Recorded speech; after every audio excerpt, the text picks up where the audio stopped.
Hai guys, selamat datang di channel ini, di mana kalian bisa membaca tanpa membaca.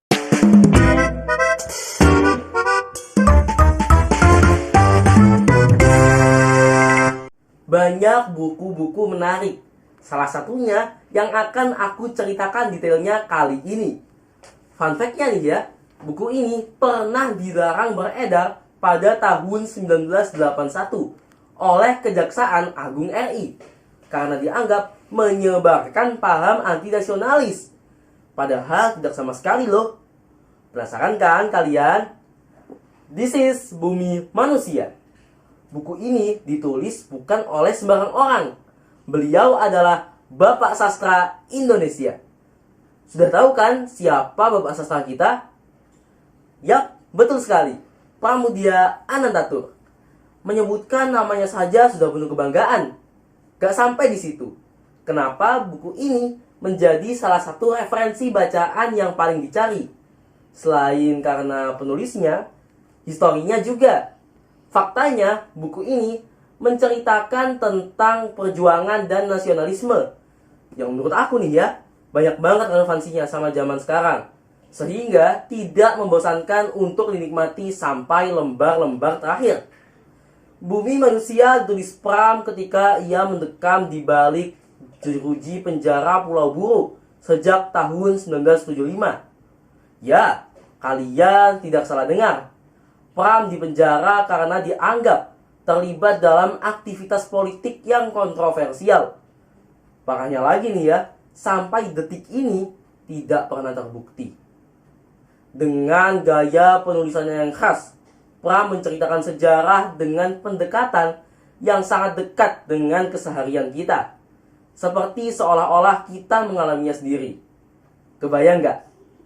Itulah kenapa buku ini tidak membosankan untuk dibaca. Bagi sebagian orang, buku sejarah ini menjadi tidak membosankan ya, karena dikemas dalam sudut pandang cerita romansa. Tentu saja tanpa mengurangi pesan nasionalismenya. Ini juga memberi kita alternatif bacaan untuk melihat sejarah dari sudut pandang yang berbeda. Buku ini telah diterjemahkan lebih dari 42 bahasa sejak tahun 1980, mencakup bahasa Mandarin hingga bahasa Jerman. Untuk edisi Indonesia yang aku baca sekarang, diterbitkan oleh Lentera Dipantara pertama kali pada tahun 2003. Secara singkat, buku ini bercerita tentang Mingke. Mungkin sekilas kamu dengar, Mingke lucu ya. Tapi sebenarnya cerita di baliknya cukup kelam loh.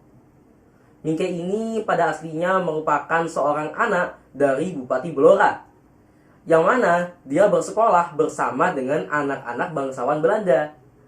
Nah, pada suatu hari, gurunya melakukan diskriminasi terhadap Mingke dengan memanggilnya Monkey, yang dipelesetkan menjadi Mingke, yang mungkin berarti monyet dalam bahasa Indonesia. Sedih ya. Kalian jangan melakukan itu kepada teman kalian ya. Panggillah dengan nama yang baik. Kembali kepada Mingke. Mingke merupakan seorang pemuda pribumi cerdas yang jatuh cinta kepada Annelies, seorang gadis peranakan Belanda yang merupakan anak dari pengusaha kaya raya, Tuan Herman Melema. Semakin jauh Mingke mengenal Annelies, semakin terenyuh hatinya melihat nasib para kaum-kaum pribumi yang ditindas oleh bangsa Belanda. A few moments later. Menurutku buku ini inspiratif banget sih. Pilihan diksinya juga bagus-bagus. Cocok untuk dijadikan referensi bacaan bagi anak muda. Mengingatkan kita sekalian agar jangan sekali-kali melupakan sejarah. Karena di balik kebebasan kemerdekaan yang dapat kita nikmati hari ini, ada orang-orang seperti Mingke yang rela mengorbankan segalanya. Terima kasih sudah mendengarkan sampai akhir. Jangan lupa like, komen, dan share video ini. Semoga bermanfaat. Salam literasi. Bye.